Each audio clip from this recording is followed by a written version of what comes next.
name's Bree and welcome to Devil's Advocate. What's Devil's Advocate, I hear you shout? Well, we take a contentious topic and each given a side to fight for in an attempt to open our minds and hopefully yours to both sides of the story. Sides are chosen by flipping a coin. Heads is always the affirmative and tails represents negative. Simply put, our beliefs are determined by the flip of a coin. Today I'm joined by Sarah and we're asking the question, is Harry Potter and the Cursed Child a valuable addition to the original novels? Harry Potter is a global phenomenon that has spanned nearly 20 years, 7 novels, 8 feature films, 16 games, 3 theme parks, and now an award-winning West End play. But does this play, written not by the series author JK Rowling, but by playwright Jack Thorne and taking place a full 19 years after the events of the Deathly Hallows, really count as the 8th chapter in the Harry Potter anthology? That's what we're here to find out. Alright, how are you feeling, Sarah? You a bit nervous? I'm really nervous. I'm not sure how I'm going to go, but we'll find out. So do you have one side, don't tell me what it is, but Yeah. do you have one side that you feel passionately about? I do, yeah, I do. Yeah. Oh, not so much passionate, but one side that I feel I will argue better. Okay. Yeah. Interesting. Yeah, do you? I'm kind of in the middle. Okay. I definitely feel pretty passionately about it, but I think I can go well both ways. Yeah. Yeah. Completely understand. I am nervous though. Yeah. This is going to be good. Okay. So, we do have to say there will be spoilers in this video. Yes. 100%. I don't think I can talk about a book without saying what happens in it. It's just not going to happen. You wouldn't be able to debate it properly No, without that's that. right. Yeah.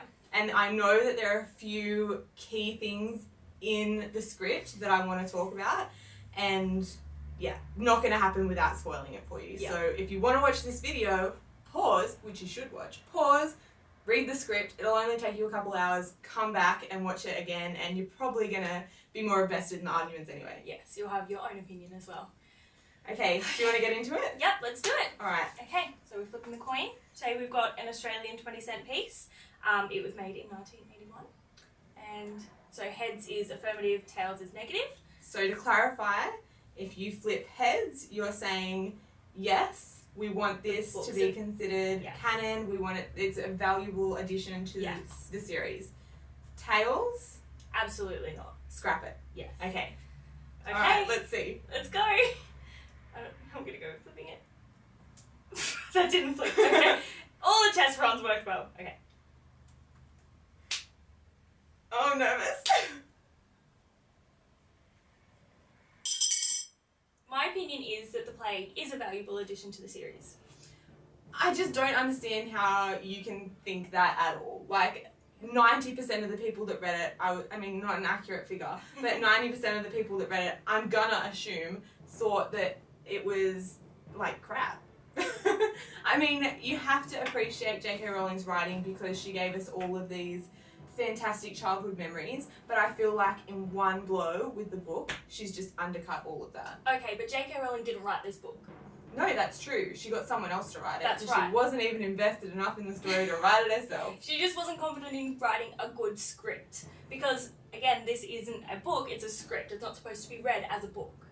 That is true, but if you're going to say that it should be up there with the Chamber of Secrets, if it should be up there with the Deathly Hallows, then it has to hold its own no matter what medium. Okay, I kind of agree, but the medium that this is supposed to be portrayed in is as a play.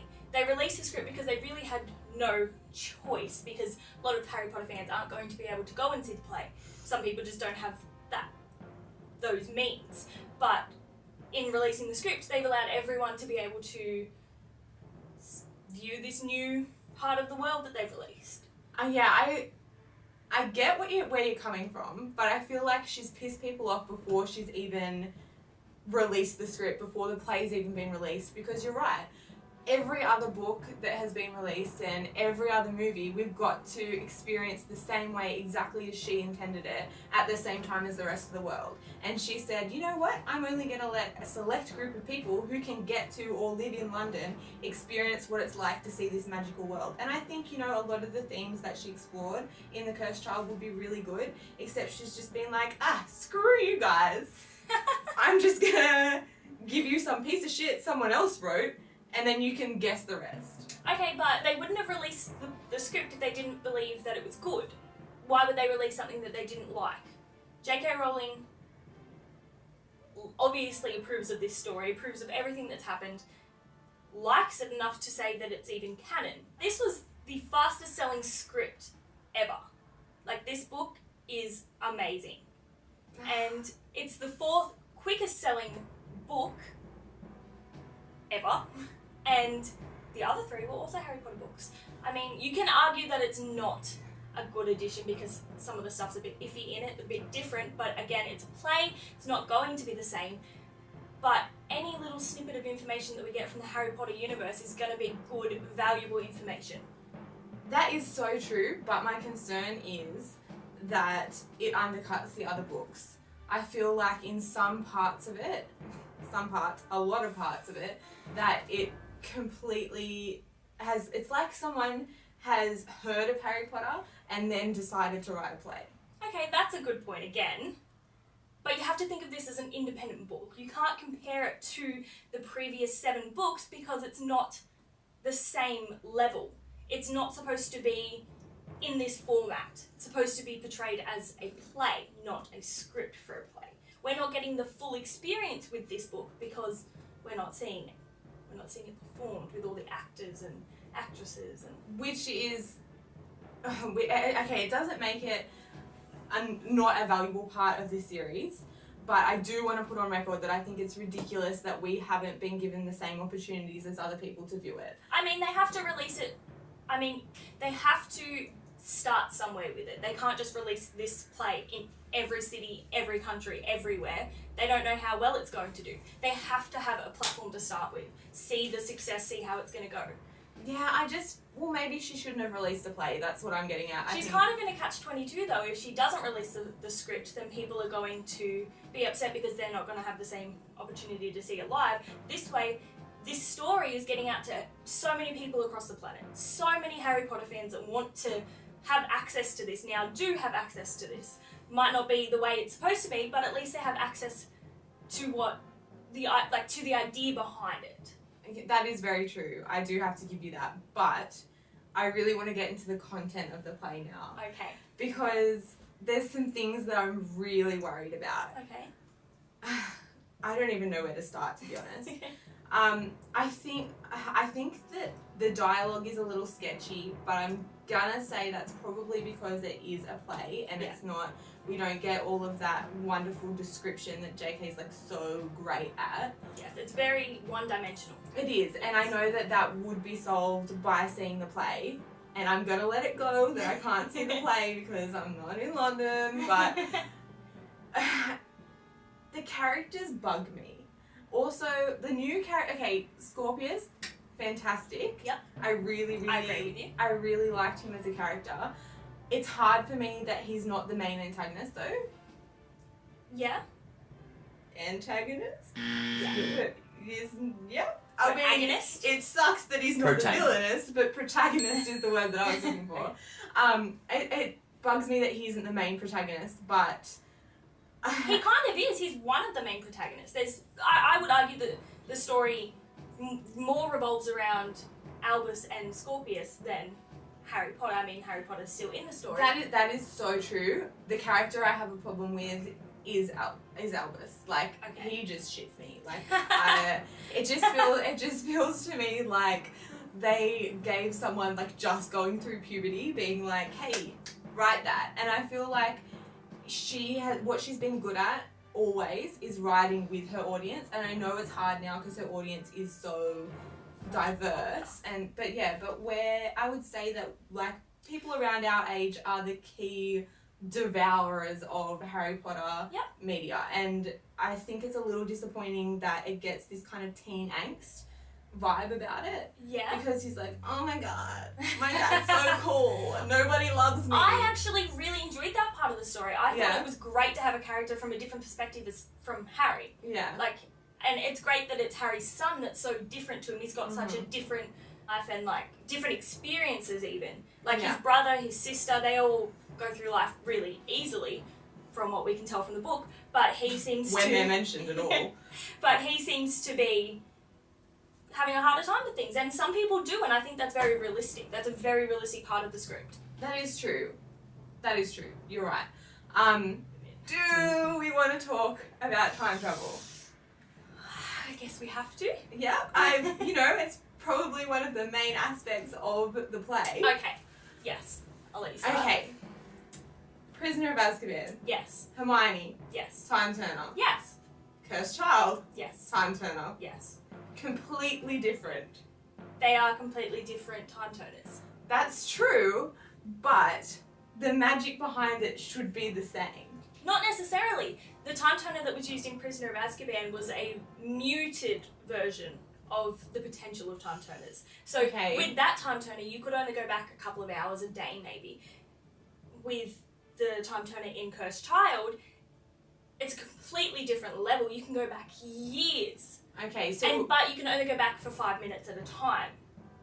So you don't have to wait for time to catch up. That's the difference. It's a completely different time turner. Different levels. so it doesn't bug you at all, Sarah? No, not at all. No, and that, my friend, is the face of the devil's advocate. Everyone knows that that's just stupid. I know, like, that's not a good argument. Everyone knows that's stupid. I will it's a terrible admit argument, it's but very confusing It having is. the different time turners, but I feel like it's well explained in the book.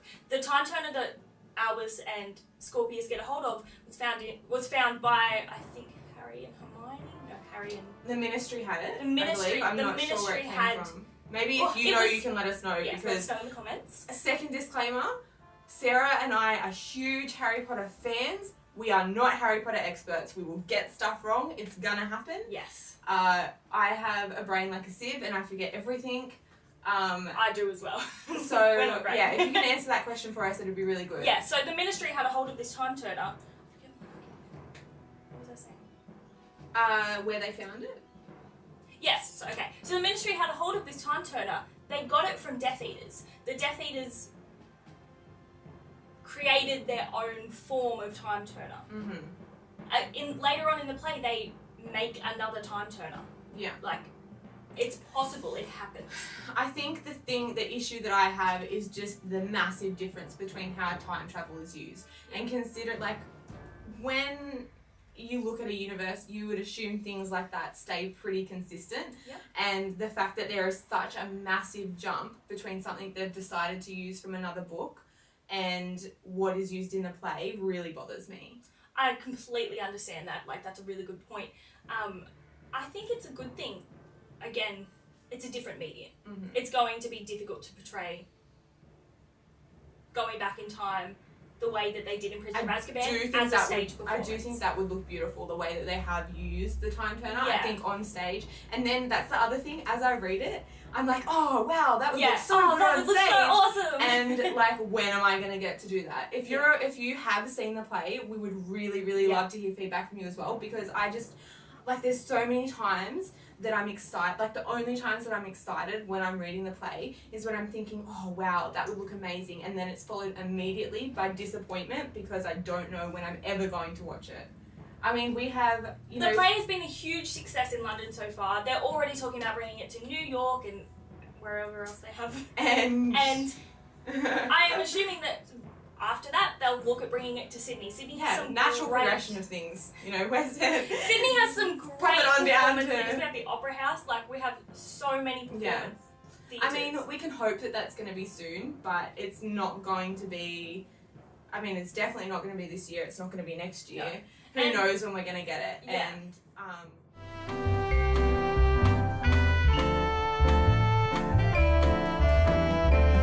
Be viewed on different platforms by different people. Yeah. So that is, there are some great aspects of it, but I just, like, that I can't handle. Did they use the time turner to go back and somehow miraculously impregnate Bellatrix? Because I don't know if I missed something in the description there, would but argue it's an alternate timeline. oh, okay, so because in the original Harry Potter series, we see Bellatrix many times throughout the books. and there And is she's no not way pregnant. she's pregnant. I've had a baby, and you don't go running around a castle like killing people with wands. No, especially when like you're 2 weeks after giving birth. exactly. Or something. Yeah, I don't think it actually says how long before the Battle of No. Hogwarts that No, she it doesn't. is born. However, she does say before the Battle of Hogwarts, and I Yeah. mean, it's not like Bellatrix is a small character in the books. No, we would definitely know notice it, if yeah. she's pregnant. That's why I believe this is an alternate reality. So are you suggesting that this play has nothing to do with the books previous? No. I'm just suggesting that it's... When did the split happen? After the end of the 7th book. When this book came out. I mean, there is other books that are coming out, or that have come out. Information on Pottermore. JK Rowling herself has actually said that Voldemort doesn't have a child in that Harry Potter universe. Okay, which is but why I believe that this is... She has also said that it's canon, yeah?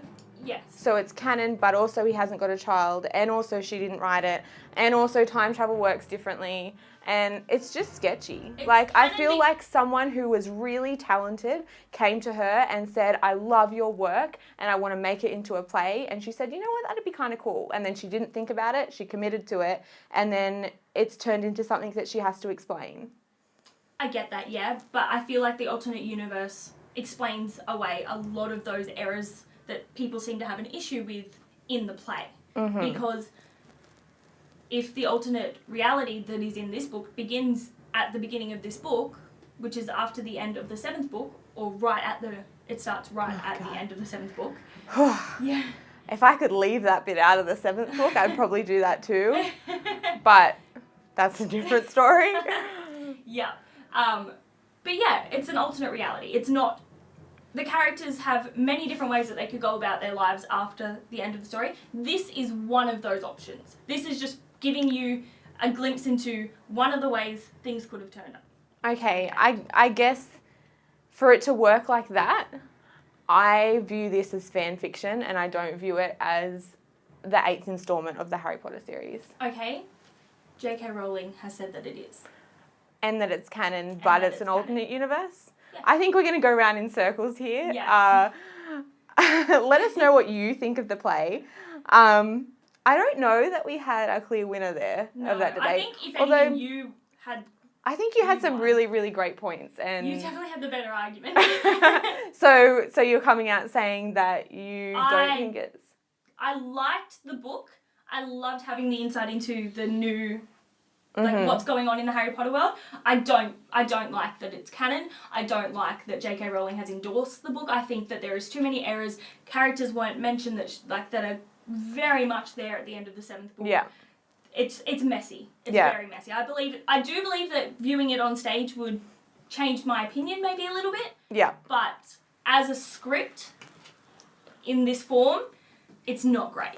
I think that's really interesting. I think we have some similar beliefs about that. I think I'm kind of there with you, but also it's one of those things where I read it and I was like, nah, not having any of that. And then I came back and I looked at it and I went, you know what? It's not, I don't think it should be the 8th book, but I think it is valuable. I think had completely the opposite to you. I read it and I was like, this is amazing. This is so good.